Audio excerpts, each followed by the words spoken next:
Thank you, Madam Speaker. Good afternoon, ladies and gentlemen of the House. Sustainability, innovation, greater efficiency, greater job security, new opportunities. This is how I would describe House File 291. We have heard a lot of statements made in the last few days regarding this legislation. And as one of my favorite newscasters, Paul Harvey, used to say, now you're going to hear the rest of the story. Representative Hunter, in reference to this bill this morning, you suggested that in some way I did not feel that certain public employees were heroic or that public employees were overpaid. I do not believe that, and everybody on the floor of this chamber knows that those words have never come out of my mouth. Representative Wolf, in reference to this bill, you invoked the name of my Savior, Jesus Christ, and saying that you believed he would vote for this bill. And you certainly have a right to that opinion. However, I would never presume to know what my Savior would vote or how he would vote on one bill or another. And I can say this, I know that people of faith can study an issue and land on two different sides of that issue and still be people of faith. So I find that to be a most unfortunate argument. Who wrote this bill? This bill was written by Iowans for Iowans. This bill was written by hardworking employees in the Legislative Services Agency. This bill was written by this incredibly hardworking and capable lady that has been sitting beside me for the last several days.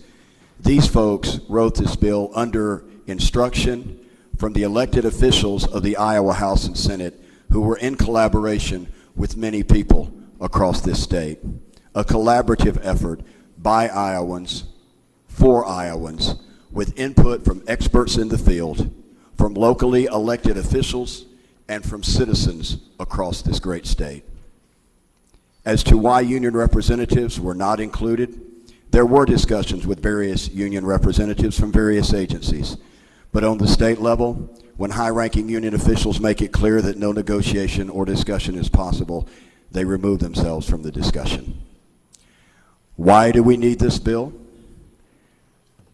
Because we have listened to those locally elected officials and others, and they have explained to us how the current process is tying their hands, stifling innovation and efficiency, and making long-term sustainability uncertain.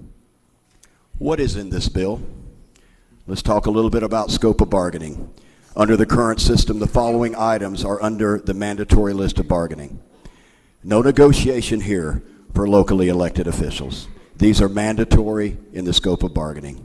Wages, hours, vacations, insurance, holidays, leaves of absence, shift differentials, overtime compensation, supplemental pay, seniority, transfer procedures, job classifications, health and safety matters, evaluation procedures, procedures for staff reduction, in-service training, and other matters mutually agreed to.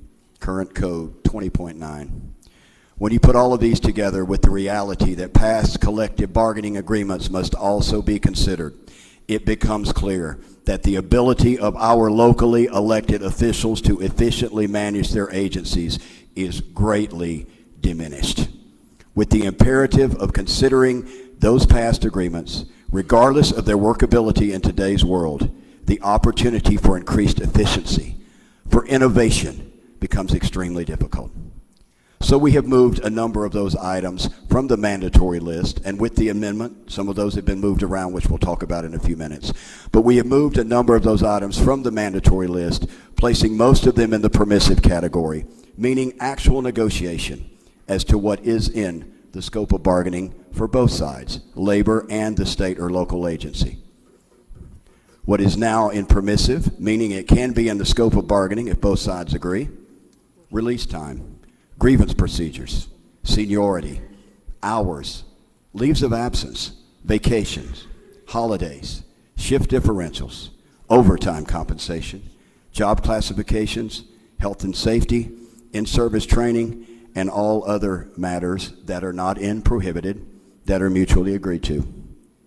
In the prohibited list, we have placed certain items that we believe must be the exclusive right of the state or locally elected officials in order to be able to effectively manage their agency, to bring about sustainability, efficiency, innovation, and cutting-edge principles. There is a reason that government agencies oftentimes lag behind the private sector in thinking outside the box, in innovation.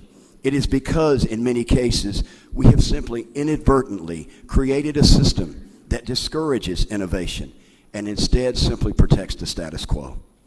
The changes to the scope of bargaining will help unleash innovation. In the prohibited list, such things as transfer procedures, evaluation procedures, procedures for staff reduction, subcontracting for public services, and supplemental pay give our state agencies and locally elected officials the dynamic management tools they must have to be innovative. By placing supplemental pay in the restricted category, state agencies, locally elected officials, and school boards can now offer pay incentives to their best and brightest, increasing the already high quality of our state workers and teachers. Some other things included in the bill. Insurance. Insurance is mandated to be provided to state employees as it is now.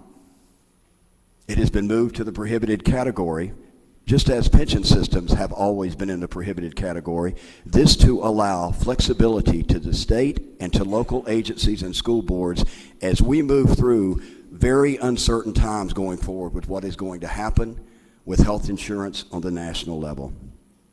Arbitration. We have placed a cap in arbitration of 3% or the Midwest Consumer Price Index, whichever is less, to protect the taxpayer. And this requirement doesn't affect a pay raise unless it goes to arbitration. Anything mutually agreed to by the two parties prior to the arbitration process is good to go. We have changed this legislation would change the code so it would not allow the arbitrator to consider the ability to raise taxes. Once again, a common sense protection for our hardworking taxpayers. Union dues, regardless of how much it costs to collect union dues, that's not the point. They should not be the responsibility of the taxpayer.